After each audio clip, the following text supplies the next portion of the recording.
Nosso entrevistado de hoje é o candidato a governo do Paraná pelo PMDB, Roberto Requião. Roberto Requião de Melo Silva é curitibano, formado em jornalismo e em direito. Em 1982, foi eleito deputado estadual pelo Paraná. Foi eleito prefeito de Curitiba em 84. Em 90, foi eleito governador do Paraná e reeleito em 2002 e 2006. Foi eleito senador pelo Paraná em 94 e reeleito em 2010. E temos como convidados para fazer essa sabatina como candidato a professora doutora Vanessa Fontana, que é doutora em Ciência Política e coordena o curso de AD Ciência Política Uninter, o professor Dalcir Gonçalves, que é professor do curso de Ciência Política Presencial e autor de diversos livros da área. O programa está dividido em 4 temas-chaves, que derivam de 7 temáticas que já foram sorteadas previamente antes do programa da gravação.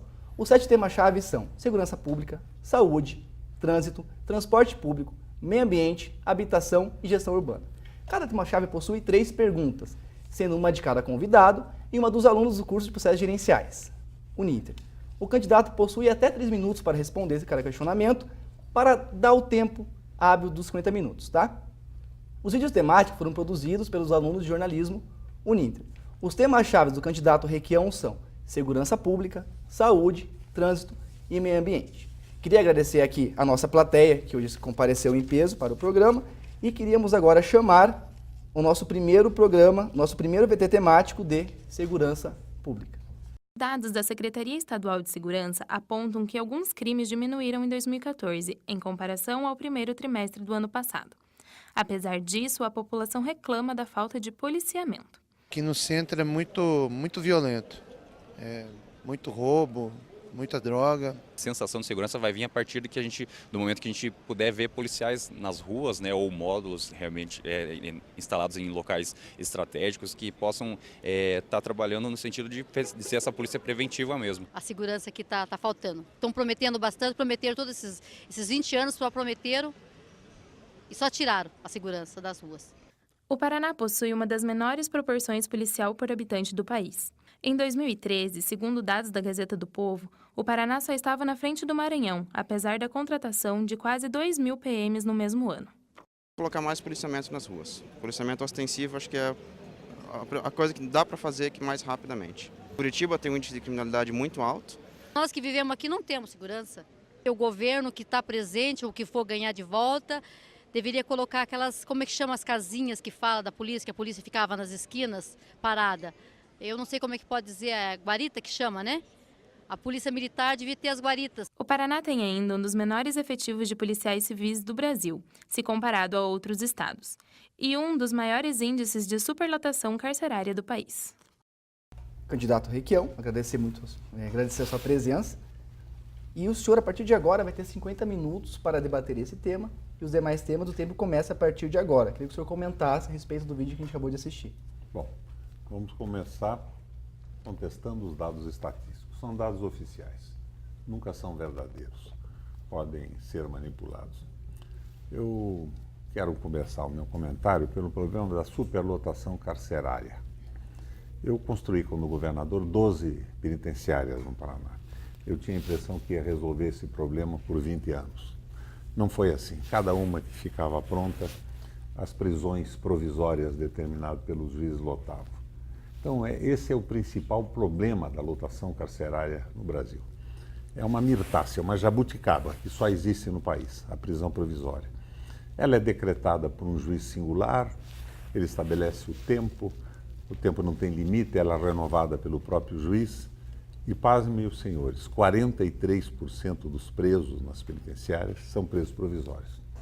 Eles, às vezes, não são nem pronunciados, nem julgados, e quando julgados, condenados a 1 ano, já cumpriram 3, 4, 5 anos. É essa sensação de temor, de vamos afastar o perigo, que faz com que as prisões sejam renovadas. Eu tenho um projeto no Congresso Nacional que estabelece um limite para as prisões provisórias em relação ao tipo de crime que se presume que o cidadão tenha cometido. E ela só pode ser renovada por um colegiado estabelecido num tribunal. Então nós poríamos uma contenção, um limite a esse problema das prisões provisórias. E outro problema é a ausência de aplicação da pena alternativa. Existe a pena alternativa, para crimes de até 4 anos. Mas o judiciário brasileiro não utiliza essa pena. A ideia é levantar a possibilidade da pena alternativa até condenação de 6 anos e começar a aplicá-las. Não tem sentido, por exemplo, que um contador com uma filha doente que deixa de recolher uma guia do INSS para a firma que ele trabalha, seja confinado numa prisão junto com o Fernandinho Beiramar. Então, nós temos que estabelecer a possibilidade desse homem, ao invés de ficar custando fortunas para o Estado, ter um GPS na canela, o localizador, né? O aparelho localizador, que vai cumprir um trabalho social qualquer. Um trabalho social numa pedreira, numa limpeza de rua, um trabalho social estabelecido por ele, pelo seu advogado e pelo juiz. Assim, nós estaríamos já diminuindo um pouco a pressão sobre as penitenciárias. Outro problema é a ausência de construção de penitenciária no Paraná. Depois que eu saí do governo, não foi construída nenhuma. E nós tivemos o escândalo de Cascavel. No período anterior, a nossa secretária de Justiça foi ao Maranhão ensinar como é que se administrava a penitenciária. E, de repente, a penitenciária de Cascavel estava superlotada.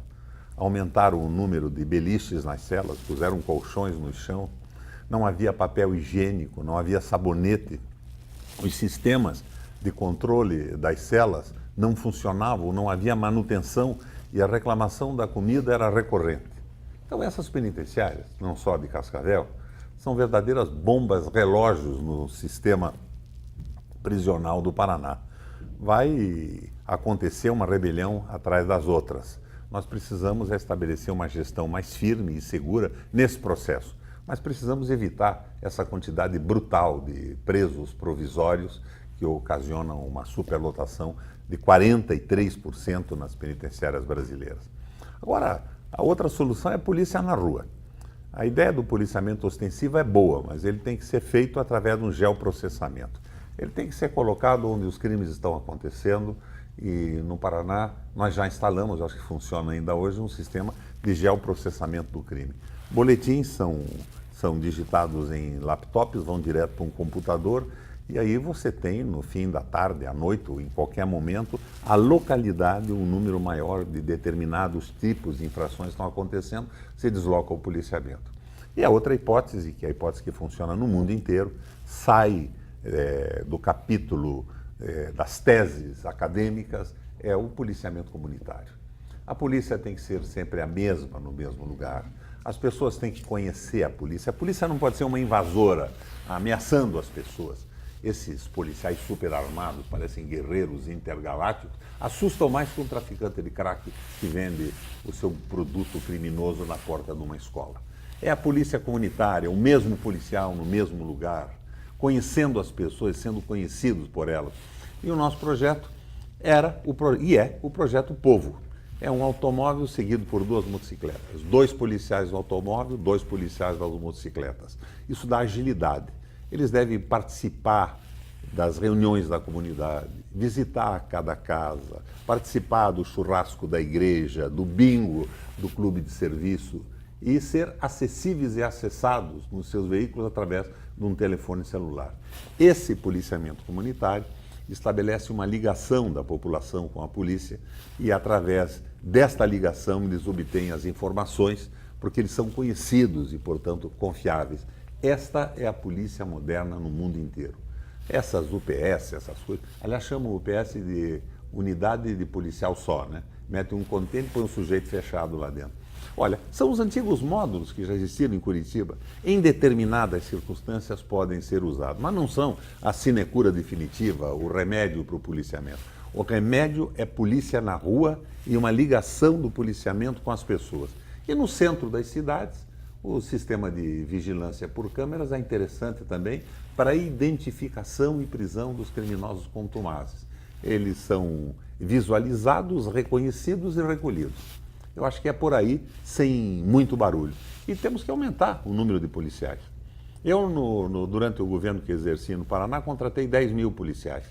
Mas veja, nós temos um limite que é a lei de responsabilidade fiscal. Você não pode contratar quem você não pode pagar. Isso serve para mim, serviu para o Jaime Lerner, serve para o Beto Richa também. O Beto contratou alguns, não os 10 mil que ele disse, mas contratou alguns. que, na verdade, simplesmente preencheram a vaga dos policiais que saíram nesse turnover de aposentadoria, de desistência. A solução é estabelecer um policiamento presente, polícia com mobilidade, bons veículos, comunicação, bons rádios, bom armamento e ligação com a comunidade. Isso resolve o problema. As UPSs espremem os criminosos de um determinado bairro e fazem com que eles vão agir em outro. É o que está acontecendo no Rio de Janeiro. E, na verdade, acabam os policiais se transformando em infratores também. É o caso mais recente, lá na favela do Alemão, do estupro de meninas do bairro dentro do módulo de vigilância. Então, a coisa não é bem assim. A polícia comunitária, a polícia conhecida, reconhecida, não pode ser um corpo estranho na comunidade. Tem que haver uma ligação próxima com estas qualidades de mobilidade, comunicação, armamento adequado. Mas, acima de tudo, a solidariedade que só surge da convivência. O mesmo policial no mesmo bairro, conhecendo as pessoas e sendo reconhecido por elas. Candidata, a professora Vanessa tem uma perguntinha para o senhor. Candidato, hoje quando a gente pensa, a gente falou de um prisma da questão da segurança pública e a outra é a carreira do próprio policial. Desde o ano passado, 2012, 2013 para cá, eles têm discutido a questão da PEC 51, que é o processo da carreira única e a desmilitarização, ciclo completo de polícia, como é na Polícia Rodoviária Federal. Qual é a sua opinião, enquanto candidato, sobre essa questão da PEC 51? Eu não conheço nada menos corrupto do que a Polícia Rodoviária Federal. Ela é extremamente corrompida. Eu não vejo vantagem nenhuma nessa desmilitarização, nem na Polícia Única. A Polícia Militar é menos corrompível do que a Polícia Civil, porque ela é uma polícia de ação, ela não é uma polícia de investigação. A Polícia Civil, sendo uma polícia de investigação, ela tem os informantes acabam sendo favorecidos com pequenas omissões do policial que faz contato com ele a respeito de pequenos crimes que cometem, e esse envolvimento provoca, no mundo inteiro, não é só no Brasil, um ambiente mais propício à corrupção. Eu acho que a polícia militarizada, o comando da polícia militar é interessante. Me assusta um pouco é o fantástico crescimento dos contingentes. A Polícia de São Paulo não tem comando mais. Ninguém sabe o que fazem aqueles grupos da polícia militar nos bairros, porque eles não têm mais contato com o comando. E outro problema é essa história dos batalhões. Isto sim é uma militarização desnecessária. Faz um quartel enorme para ter de 500 a 800 a 1.000 policiais. Nunca tem isso, mas tem muita gente, com todo aquele serviço burocrático. Ao invés do policial estar na rua cuidando das pessoas, ele está cuidando da cozinha, da burocracia, engraxando bota de coronel, e isso retira os policiais da rua, exclui a flexibilidade da ação policial. Eu optei por companhias mais leves, mas o fundamental é pôr polícia na rua. Eu criei, por exemplo, na fronteira, a Força Samurai, a Força Alfa, e criei uma companhia em Marechal Cândido Rondon. Quando eu saí, extinguiram a companhia, extinguiram a Força Alfa e extinguiram toda aquela operação e criaram um batalhão. Só que o batalhão tinha só o nome de batalhão. Funciona numa casa alugada e tem menos polícias do que o conjunto das polícias que eu coloquei na Força Samurai, na Alfa e na companhia. O problema é colocar gente na rua. E outra coisa, o problema de fronteira é um problema constitucionalmente da União. Nós podemos entrar como força auxiliar, nós não vamos substituir a União. E na fronteira do Paraná, na região de Rondon, nós precisamos no mínimo de 500, 600, 700 homens, se possível, com mobilidade, não guardados em quartel. Porque o quartel parte do pressuposto que é uma força para combater um levante popular. Então é a polícia contra a própria população e não em defesa da população. É o conceito da ditadura, se defender das manifestações populares pela volta da democracia. Então eu não me coloco favorável à separação das polícias, à unificação das polícias, e acho que essa hierarquia da polícia militar não é de toda má. É claro que eu não vou recomendar o desrespeito e os abusos que ocorrem, e ocorrem bastante. Isso nós temos que corrigir. Mas o comando e hierarquia é necessário para esta força policial de ação e de presença continuada. Candidato, nossos alunos do curso de Processos Iniciais Presencial, eles gravaram uma perguntinha para o senhor sobre essa temática. Vamos assistir? As organizações que representam os policiais militares têm pleiteado uma política salarial entre as praças e os oficiais da Polícia Militar do Paraná. Como o seu governo tratará desse assunto? Como já tratou, né? Eu não vejo sentido algum de um soldado que tem escolaridade, tem preparo, ganhar menos que um agente de polícia. Isso não tem sentido. Mas eu vi outro dia o nosso governador atual do Paraná dizendo que ele não queria soldado escolarizado que atrapalhava o comando. Você vê, daí é a visão amalucada da hierarquia.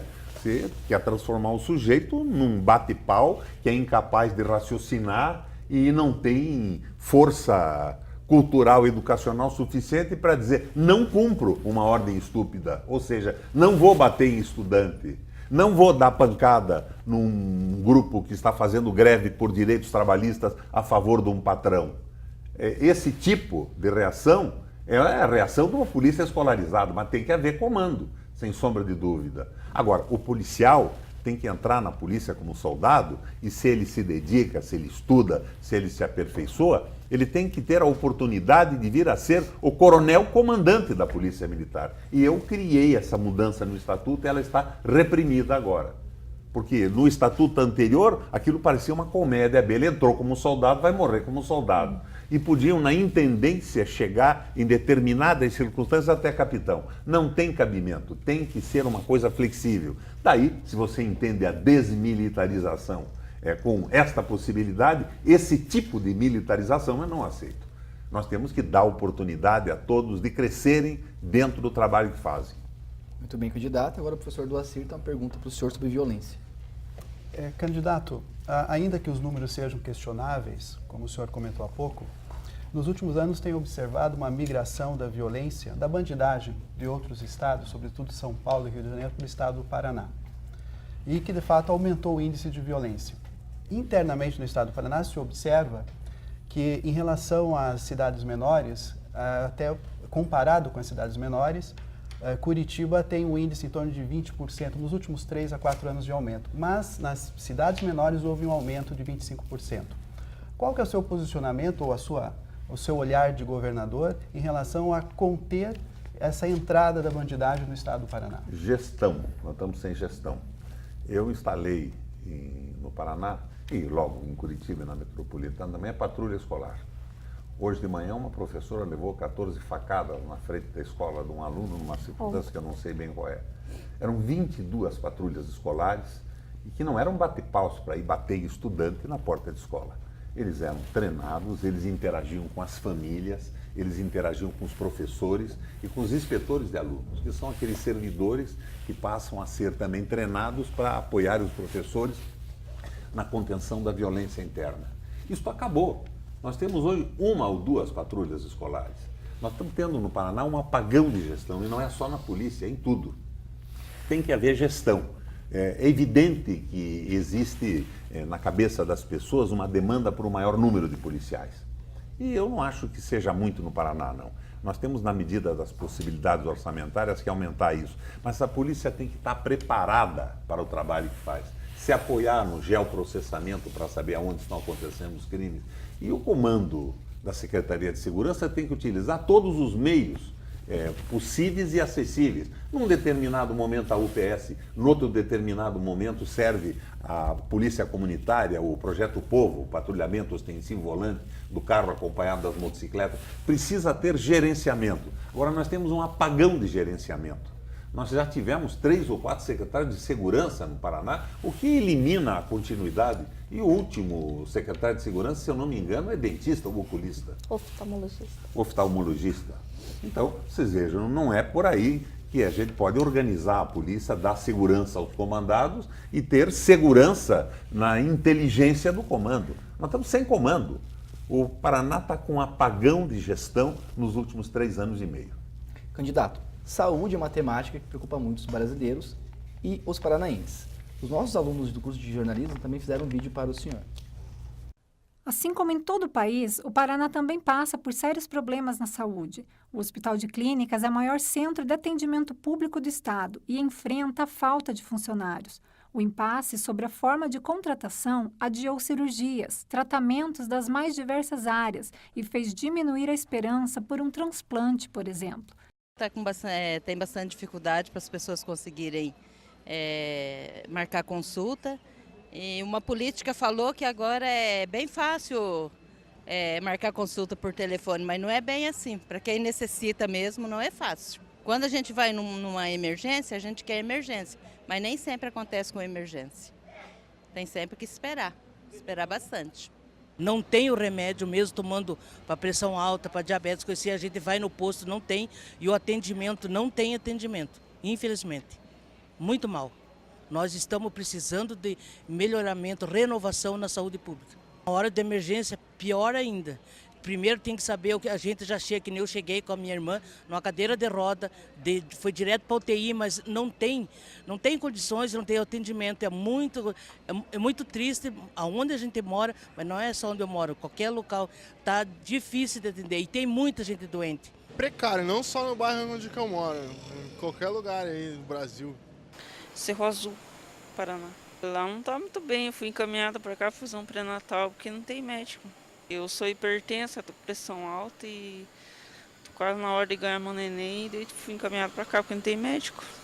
Então eu acho que tinha que mandar um médico bom, né, que permaneça e que nem no nosso lugar não tem ecografia, não tem sala de cirurgia, não tem nada, é tudo mandado para Curitiba. Então eu acho que tinha que fazer assim no nosso lugar, né, para nós ter acesso lá em vez de viajar longe para cá aqui. De lá aqui é umas 3, 4 horas de viagem de carro, né? E se você entrar em trabalho de parto, não dá tempo, né? De acordo com o Tribunal de Contas do Estado, de 2002 até agora, foram poucos os anos em que as gestões estaduais cumpriram com a lei que obriga o investimento de 12% da arrecadação no setor da saúde. Faltam médicos especialistas na maioria das cidades. As vagas de leito de UTI são insuficientes. Muitos tratamentos especiais e até compra de medicamentos que estão fora da cesta básica só são realizados mediante decisão judicial. Nessa temática, candidato, o professor Lacir tem uma pergunta para o senhor. Candidato, a população paranaense ressente do atendimento de emergência e consultas eletivas de imediato. Durante o seu governo, qual vai ser a sua ação? Eu comecei a resolver esse problema. Primeiro, eu quero contestar essa história dos 12%. É importante que se gaste bem em saúde, mas se gastar mal, tanto faz 12 como 24, esse dinheiro vai ser dispersado com uma gestão ineficiente. Eu comecei a montar uma rede de hospitais de grande complexidade no Paraná inteiro, no interior. Nós construímos 44 hospitais, entre hospitais absolutamente novos, com projetos novos, e reformas que transformaram hospitais antigos em hospitais novos, com uma ampliação enorme do número de leitos e tudo mais. Esses hospitais se encontram hoje completamente paralisados. O de Ponta Grossa, por exemplo, que levou o nome do meu pai, que é um hospital fantástico de 180 leitos, acabou sendo entregue à universidade, tem 40 ou 50 leitos funcionando e não tem alta complexidade. O de Francisco Beltrão funciona pela metade. O de Telêmaco Borba, que eu deixei quase pronto, que precisava aí 30, 60 dias de obras para terminar, está parado há mais de 4 anos. O governo desativou esses hospitais. Eu tinha montado com a doutora Zilda Arnes um projeto de redução da mortalidade materna e infantil com as clínicas da mulher e da criança. Eram clínicas especializadas, atendiam só mulheres e crianças. Eram clínicas que isolavam as mulheres grávidas ou as mulheres com filhos pequenos da contaminação de um posto de saúde. Esse projeto foi simplesmente desativado. Pintaram até a fachada das clínicas com outras cores e transformaram em postos de saúde. E há um abandono completo na entrada do sistema. Nós temos no Paraná 2.500 postos de saúde. Postos de saúde municipais que precisam do apoio do governo do estado para funcionar. Estão em condições físicas precárias, não tem médicos, não tem enfermeiros, não tem aparelhos e não tem remédios. Então, o que nós precisamos é botar isso tudo para funcionar. 80% dos atendimentos do SUS são de doenças infectocontagiosas. Isso pode ser resolvido no posto de saúde.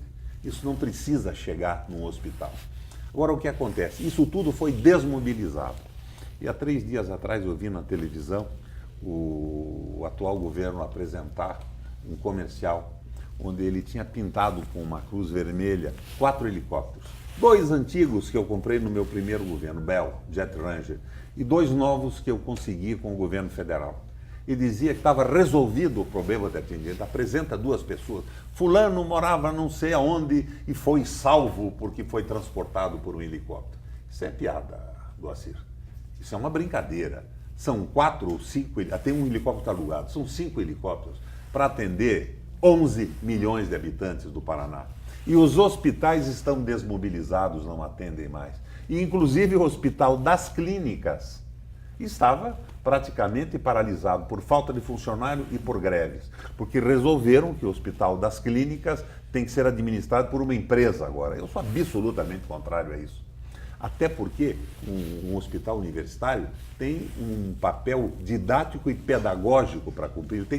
A finalidade básica dele é formar médicos. Ele atende o SUS também. E atende principalmente quando não tem aonde atender, porque não existem hospitais para se encarregar da demanda. Mas a finalidade básica dele é formar bons médicos. E ele precisa seguir a orientação didática e pedagógica da universidade. Nós conseguimos tirar lá no Senado dessa monstruosidade da empresa pública-privada, a possibilidade dos hospitais das universidades federais atenderem planos de saúde privados também. O governo tinha mandado, nós cortamos isso na última hora. Mas o problema é botar essa estrutura em funcionamento, botar essas clínicas em funcionamento, começar dando um apoio firme para os postos de saúde.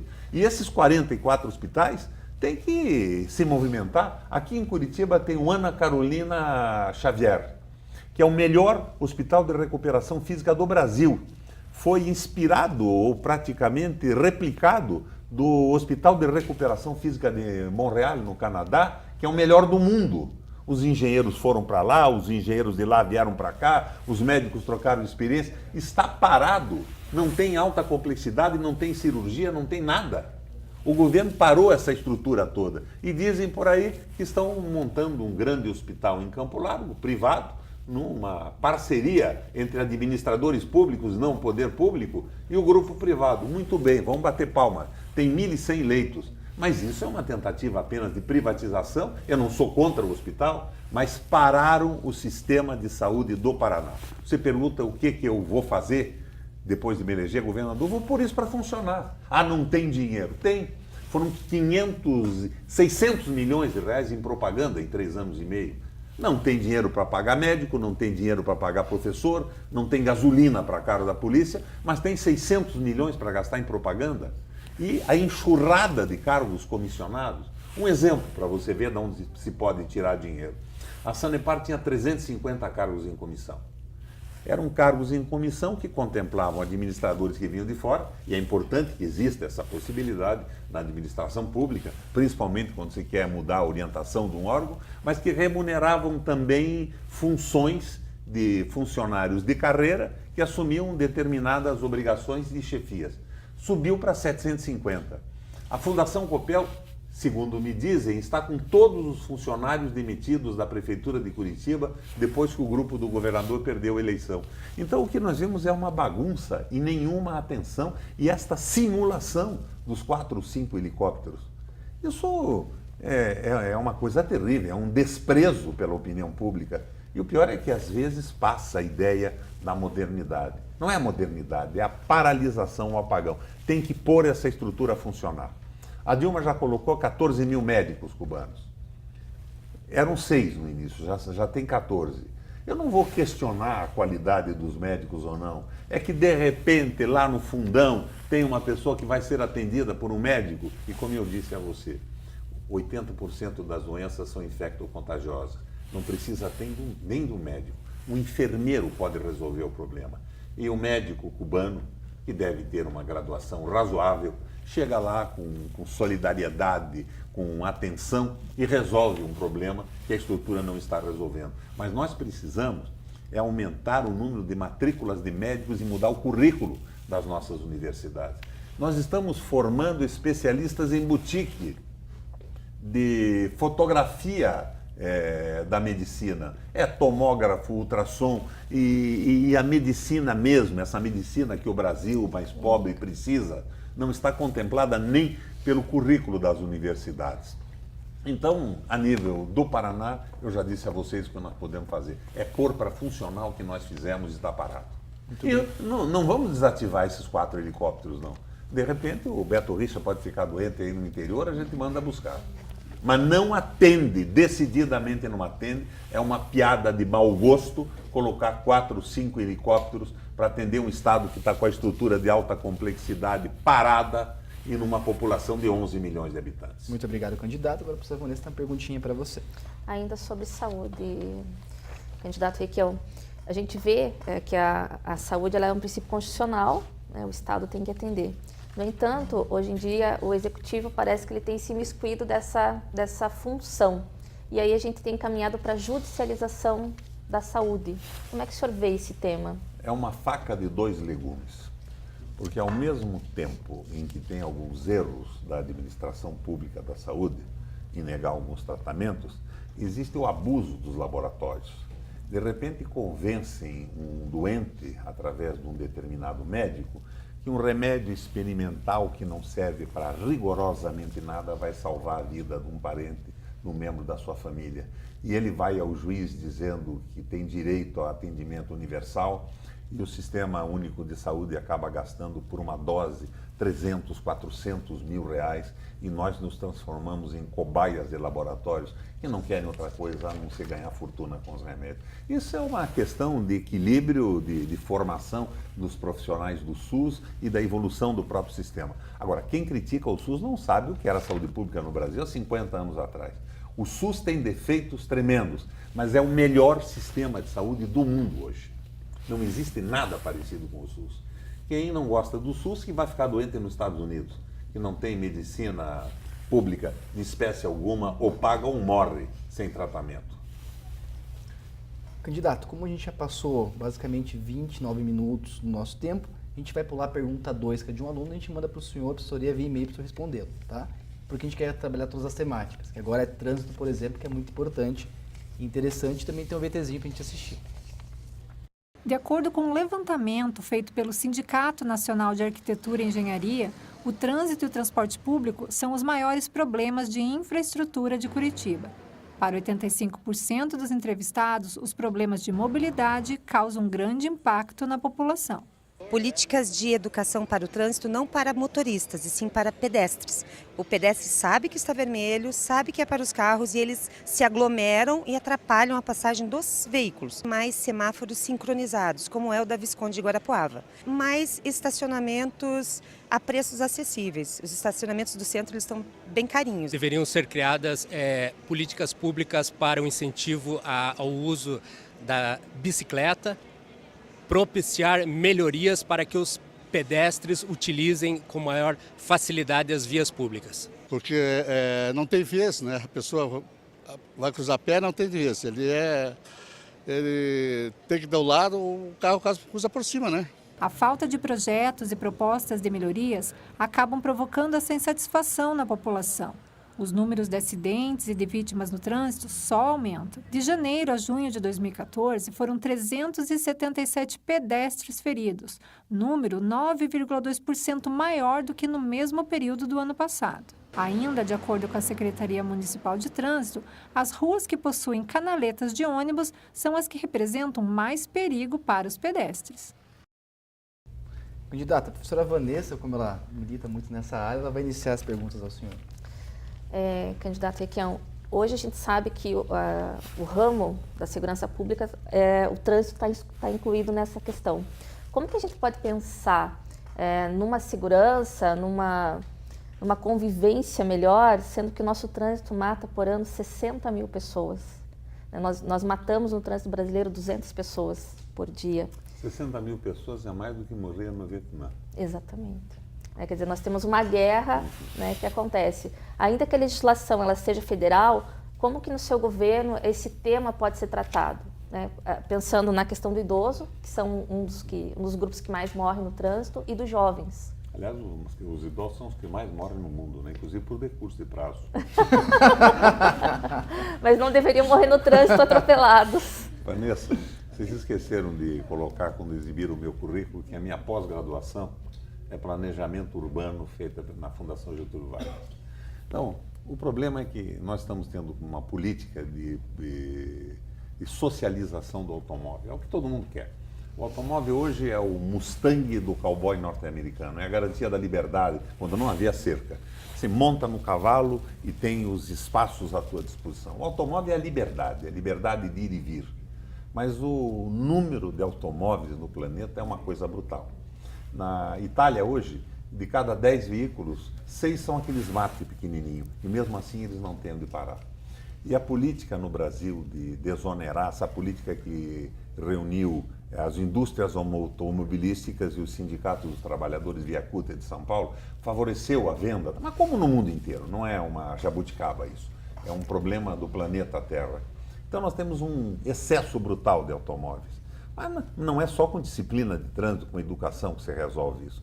Nós temos que começar a considerar a possibilidade das cidades médias e potencialmente médias crescerem também. Nós temos que acabar com essas megalópolis. São Paulo, por exemplo, México, são cidades inadministráveis e com o número de automóveis cada vez mais inadministráveis. É a polinuclearização a solução disso. Eu comecei com esse projeto quando fui prefeito de Curitiba e quando fui governador do estado. Nós precisamos fazer com que as cidades da região metropolitana tenham qualidade de vida, que elas tenham uma escola de qualidade, que elas tenham cultura de um bom nível, que elas tenham hospitais de complexidade para atender as pessoas, que elas tenham toda uma estrutura urbana que desestimule a vinda para o centro curitibano. A megalópole é inadministrável, em qualquer lugar do mundo. Então, essa polinuclearização, esta valorização das cidades pequenas e médias é um caminho. E o transporte público que tem que ser usado. Você sabe que hoje o transporte coletivo é uma máfia financiadora de campanhas eleitorais no Brasil. Então, de repente, aparece um governo que pede dinheiro para financiar a campanha eleitoral, o sistema dá e depois ele remunera o sistema para não aumentar a tarifa, senão ele vai ganhar dinheiro de um lado e perder voto do outro com um subsídio dado por impostos, sem que se verifique se a planilha é correta, se nós não estamos pagando mais do que devíamos. Então, é um problema mais complexo, mas que tem que ser administrado com a educação no trânsito, tem que ser administrado com a intensificação do transporte público, mas não é só o transporte público. Se o destino para uma vida de qualidade for só, por exemplo, Curitiba, na região metropolitana, cada vez ela vai ter mais movimento, com transporte público ou não. Paris, primeiro, fez o metrô, e nós fizemos esse sistema de canaletas, que de certa forma é um arremedo do metrô de Paris de superfície. Depois Paris fez o RAR, que era o trem direto por baixo para dar mais velocidade. Mas eles descobriram que o excessivo uso pelas pessoas da capital parisiense estava destruindo a cidade, além dos 165 milhões de turistas que iam por ano. Então partiram para a polinuclearização. As pessoas começaram a trabalhar em casa com o uso do computador, das fibras óticas, prestando serviço no lugar onde moravam, e teriam nos seus municípios, nas suas localidades, ao redor da grande metrópole parisiense, a possibilidade de lazer de qualidade, de cinema, de educação, uma vida mais intensa. E vez por outra iriam a Paris, mas não necessariamente a cada momento. Esse problema tem solução num planejamento urbano integrado. Nós precisamos de uma visão holística do processo. Não vai ser o metrô que vai resolver o problema de Curitiba. Ele vai concentrar uma linha e nós temos aqui uma situação geográfica que é uma bacia de rios. Eu não sei se esses metrôs, o que gastaremos para que esses metrôs sejam instalados sem inundação. Mas o problema todo é o planejamento conjunto, é desafogar a pressão sobre uma única cidade, sobre um único centro urbano. É uma coisa para ser pensada para o planejador urbano. E parece que depois que o Lerner saiu, você sabe que ele era meu adversário político, eu não gostava da maneira com que ele tratava a cidade, as concorrências, mas ele era um sujeito criativo e inteligente. Houve um apagão de inteligência na prefeitura de Curitiba, nada mais original surgiu. Nós precisamos restabelecer a criatividade, a iniciativa e uma unidade, no caso de Curitiba, entre o governo do estado e a prefeitura. Hoje o governador espicaça o prefeito, corta subsídio que ele mesmo deu, e essa parceria, sem a qual não é possível administrar, tem que ser restabelecida. Quando o Beto foi prefeito de Curitiba, ele estava estrangulado por dívidas com o Estado, 647 milhões. eu mandei uma lei para a Assembleia e perdoei a dívida para ele poder trabalhar. Depois eu sugeri um diretor para o IPUC que montou aquele projeto das clínicas de periferia. Não tinha dinheiro, Curitiba, o Estado pagou. Eu gostaria que o prefeito de hoje, que é o Frutti, tivesse por parte do governador o mesmo tipo de apoio que eu dei ao Beto Richa. As pessoas não podem transformar a rivalidade política num prejuízo para a vida da população, mas, acima de tudo, um planejamento integrado com a região metropolitana e com o conjunto do Estado. Isoladamente não se resolve isso. Professor Doacir? O candidato já respondeu 90% dessa pergunta. Não, perfeito, candidato. Entretanto, até no final da sua fala, no último ano houve uma pendenga no governo do Estado em relação ao subsídio para manter a rede integrada de transportes com a região metropolitana. E, pela sua fala, o senhor vai estar aberto justamente na manutenção desse programa. Veja bem, eu não disse para você que eu vou dar dinheiro para empresário de transporte ficar mais rico. Certo. Eu fui prefeito de Curitiba e no meu período nós tivemos a tarifa de transporte mais baixa do Brasil. E um bom sistema. A cidade cresceu depois daquilo. Não estou dizendo que eu sou maravilhoso. Eu estou dizendo que eu controlei a tarifa, pagava por quilômetro e nós não podemos admitir que no primeiro grito do empresário de transporte, para você não ter a oposição da população, você dê o dinheiro que ele está pedindo. Você tem que ver se essa planilha está correta. E, pelo que eu vi em análises do Tribunal de Contas do Estado e da própria Câmara Municipal, ela está inflada. Então, você tem que acabar com a inflação e não botar dinheiro público para aumentar o lucro de um grupo privado. O transporte tem que funcionar. Vamos partir desse princípio. Temos que pôr funcionando, tem que ser acessível à população. Não é isso? E agora, o subsídio, você vai dar subsídio? Eu não vou dar dinheiro para ninguém. Eu vou fazer funcionar o transporte coletivo. Se em determinado momento os custos forem exageradamente altos que a população não possa pagar, nós temos que dar um jeito nisso. Via subsídio, via frota pública. Eu criei a frota pública e a operação privada. Com os ônibus comprados pelo Estado, acabava a depreciação do veículo e do capital. Então, você já tinha uma redução razoabilíssima no custo. Acabava com uma das possibilidades de inflação da tarifa. E criei na tarifa um fundo que era para reposição da frota. Tem 1000 maneiras de tratar isso. Agora, não pode ser essa coisa simplista que parece. É evidente que não é a sua intenção. Pergunta do Donato Gulim. Você vai dar dinheiro para nós ou você vai tentar revisar a tarifa? Vou tentar revisar a tarifa antes de tudo e estabelecer um sistema que atenda a população. Okay. Muito obrigado, candidato. Nossa próxima temática é meio ambiente e também tem um videozinho que nós assistimos, que é a última temática. A gente vai ter aproximadamente 12 minutos para discutir sobre ela. Recentemente, a Secretaria Estadual de Meio Ambiente e Recursos Hídricos divulgou que restam atualmente apenas 20% de florestas originais no Paraná. O desmatamento pode ocasionar o empobrecimento do solo, assoreamento dos rios, a redução da biodiversidade animal, a extinção de espécies. Danos irreparáveis para o nosso meio ambiente. O governo deveria investir mais em parques, em ciclovias, na nossa cidade. Ela já é uma cidade bem estruturada com relação a isso, mas poderia ter um pouco mais de investimento. Um lugar específico para levar esses animais, né? Que sejam bem tratados, bem cuidados e ter um destino próprio para doação. Precisa-se de mais políticas públicas com relação a isso.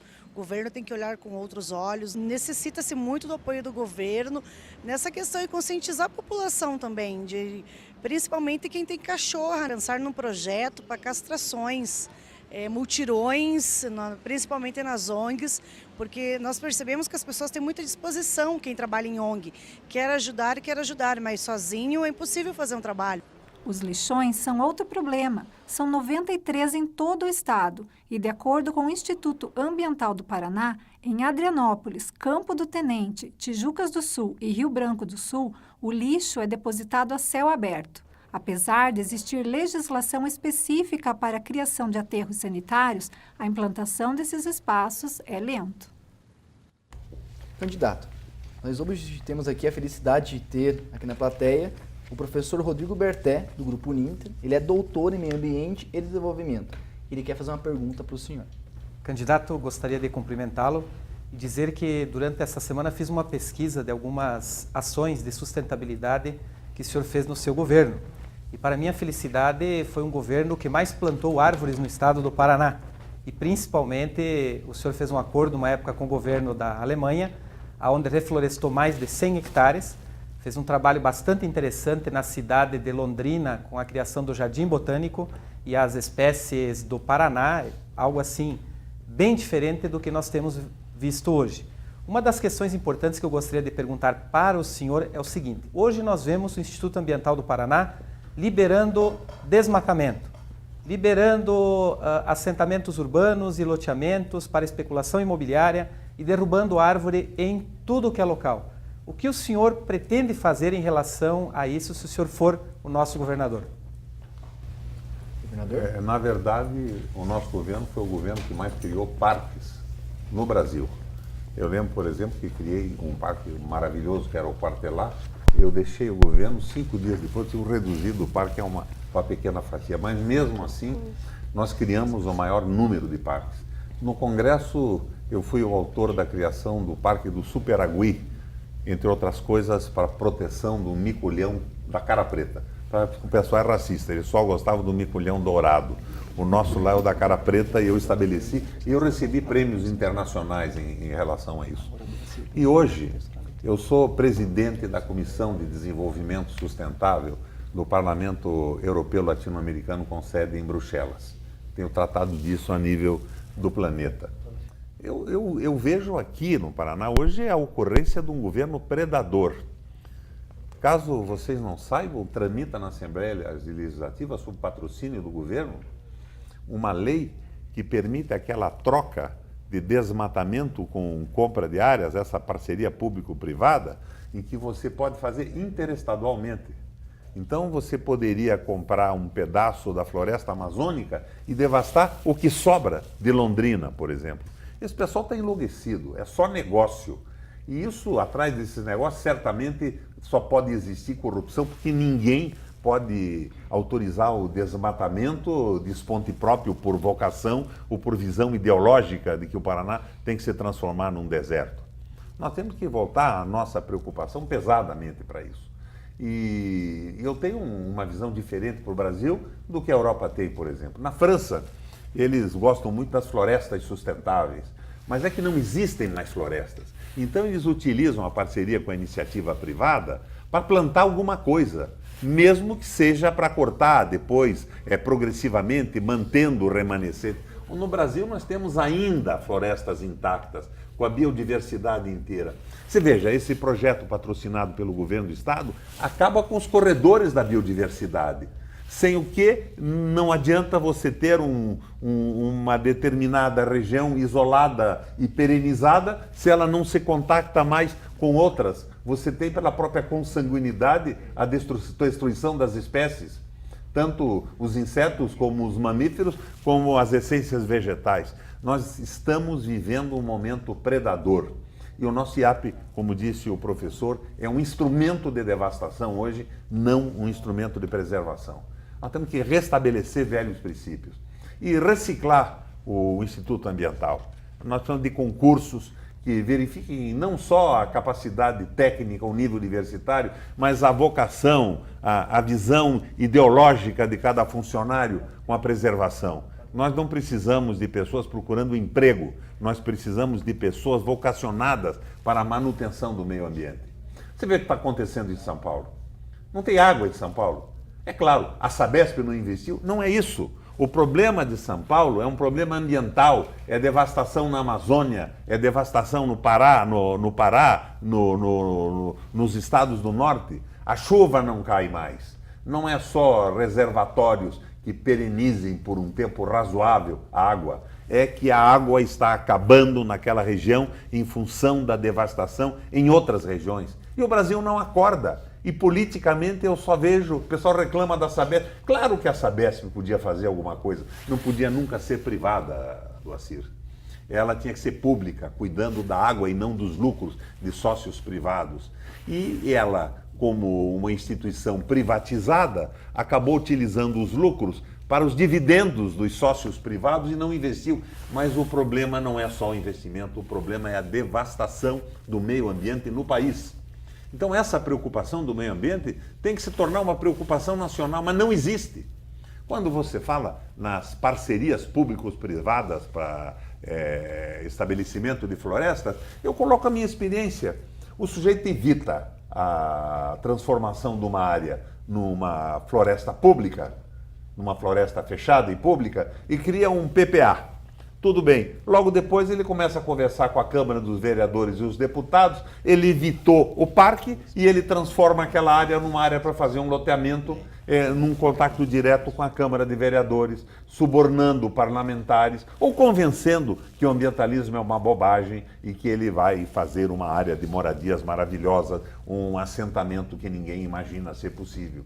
Então nós precisamos do Estado guardião do meio ambiente de uma forma definitiva e forte, como fizemos quando estávamos no governo do Estado. Nos restam poucos minutos, então, professor Doaciro, sua pergunta para o candidato e essa é a última pergunta desse programa. Depois vamos abrir para considerações finais do candidato e encerramos. Uma das formas de estruturar uma política de meio ambiente é apostar na reciclagem, né? O senhor tem alguma política, um programa nesse sentido? É uma política de preservação das cidades, né? Ela não tem uma visão mais ampla do meio ambiente. O meio ambiente implica a biodiversidade, os corredores biológicos. A política de reciclagem é uma política interessante. E eu vou fazer aqui um elogio à época do Lerner. Ele criou aquele projeto Separe, aquilo foi interessante. E você separando os resíduos orgânicos dos outros resíduos, você pode fazer a recuperação e você pode manter com mais tranquilidade e lucratividade a coleta do lixo. Mas não é uma política completa de meio ambiente. Não vai interferir no regime das águas, das chuvas, não vai interferir na biodiversidade e a manutenção das espécies. Mas é evidente que são coisas que dentro do espaço urbano se pode e deve fazer. Aqui em Curitiba o Jaime iniciou uma política nesse sentido. Candidato, agora o senhor tem 3 minutos para fazer suas considerações finais do programa. Bom, o que eu quero dizer a vocês é que eu tenho uma inserção hoje no Senado Federal e no mundo muito interessante. Eu sou presidente e vice-presidente rotativo do Parlasul no Uruguai. Eu sou presidente da Comissão de Desenvolvimento Sustentável da Eurolat, do Parlamento Europeu Latino-Americano e membro do Parlatino. E eu resolvi disputar essa eleição porque eu vi o que estavam fazendo com o Paraná. Nós estamos com um apagão de gestão. O atual governo está transformando o Estado num gerador de negócios, mas negócios para grupos econômicos que financiam campanhas. Nós estamos hoje com a 23ª maior tarifa de energia elétrica do Brasil, depois de termos sido a primeira mais barata do país. 1 megawatt-hora de energia elétrica gerado numa usina antiga, amortizada, do Paraná, do Acir, custa, na média, da Copel, da CESP e da CEMIG, R$20. Ele vai para a ponta do consumo por R$822, um aumento de 4.000%. O governo está vendendo a energia para operadores privados do mercado spot, a energia colocada no mercado. O grupo Tradener e o Banco Pactual, aquele banco que o Richa visitou quando caiu o helicóptero em São Paulo, teve um acidente, comprando energia da Copel e vendendo para o sistema e para a própria Copel nesses 3 anos e meio, ganhou cerca de R$660 milhões. É um verdadeiro escândalo. Há uma falta enorme de planejamento e estão jogando tudo isso no preço. Essa discussão, sobe a energia por causa da tia Dilma, a menina Gleisi fez malcriação? Não, tem um problema também do sistema nacional, que tem vantagens e desvantagens para o Paraná. Mas é uma mercância estabelecida, um cabide de emprego em que a empresa se transformou e seguramente nós que pegamos a Copel numa situação bem pior do que essa, manteríamos a tarifa baixa. Nós congelamos a tarifa de água e energia elétrica no nosso período por 7 anos. Eu já me comprometi, nos próximos 4 anos, de congelar a tarifa da Sanepar.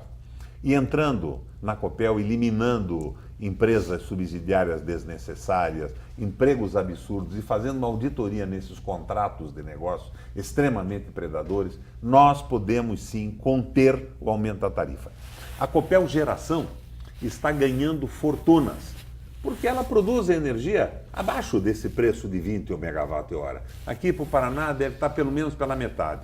Então, com a entrada das termoelétricas no sistema brasileiro, ela está vendendo energia por preços magníficos. Ela está com uma torneira jorrando ouro, com lucros fantásticos. E a Copel Distribuição, em função da falta de planejamento e dessas maracutaias com o mercado, com empresas que especulam com a energia, está tendo prejuízo. Ao invés de tomarem uma parte do lucro da Copel Geração e realizarem um aumento de capital na Copel Distribuição, esperando que as chuvas restabeleçam o lucro, eles estão mantendo o lucro absurdo da Copel Distribuição e jogando um tarifaço em cima da população na Copel Distribuição. Ora, é uma atitude, para dizer o mínimo, criminosa. Nós estamos sendo roubados, espolhados. É o tarifaço do Detran, o aumento da água, que para uma inflação de 23% subiu 60%, e esse absurdo da Copel. E no mesmo sentido, estão fazendo antecipação tributária, fazendo pequenas e microempresas pagarem antecipadamente os impostos, estão quebrando milhares de empresas no Paraná e com isso eliminando empregos. Então é por isso que eu estou nessa luta e pedindo o apoio dos paranaenses e abrindo mão da situação que eu tenho na discussão das políticas ambientais e econômicas no mundo hoje, porque a minha responsabilidade é com o Paraná. Eu queria agradecer ao candidato, muito obrigado por ter comparecido. A gente sabe como é atribulada a agência de um candidato, ainda mais o senhor, conselheiro da República. Muito obrigado de coração, a professora Vanessa Fontana, que compareceu, o professor Doacir, o pessoal da plateia, a equipe da TV Uninter, a coordenadora Vanessa Estela Kotovics, do curso de gerenciais, todos aqui presentes. E eu fico por aqui e até a próxima.